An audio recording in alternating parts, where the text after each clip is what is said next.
কলকাতা থেকে আর্টিস্টরা এখানে এসেছিল এবং আমার ওয়ার্কশপ ঘুরে দেখে আমাকে ওনারা সিলেক্ট করেছিলেন যে একটা এরকম সাবেকি দুর্গার থেকে আলাদা করে একটা ফোক দুর্গা চাই। সেই হিসেবেই আমাকে ফোক দুর্গার অর্ডার দিয়েছিলেন। আমরা এটাকে চাকার সাহায্যে পাইপগুলো বানিয়ে সেটাকে হাতে জুড়ে জুড়ে এই যেটা ফোক টাইপের সরলীকরণ ফর্মে এটা আমরা প্রতিকরণ করে এটা করেছি। এতে আমাদের সহযোগিতা করেছে আমার দুজন সহশিল্পী সন্তোষ কুম্ভকার এবং ভরত কুম্ভকার। আমরা এটাকে দীর্ঘ 1 মাস ধরে তিনজনের যথাযথ পরিশ্রমের মাধ্যমেই আমরা এটা তৈরি করতে পেরে সক্ষম হয়েছি।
ক্লাব থেকে চুক্তি করলে একটা জিনিস হতো কি, ক্লাবের লোক অনেক সময় বিভিন্ন ধরনের লোক থাকে, এটা তাদের বিভিন্ন জনের পছন্দ বিভিন্ন ধরনের, তাহলে শিল্পীর উপর একটা চাপ আসতো।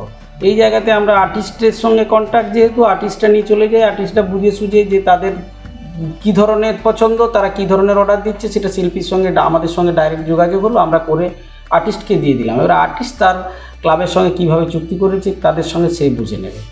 এখন সেক্ষেত্রে আমাদের আর্থিক ব্যাপারটা, ক্ষতির ব্যাপারটা থাকে না। আমরা আর্টিস্টের সঙ্গে টাকা পয়সা নিয়েই মাল দিলাম, ব্যাস।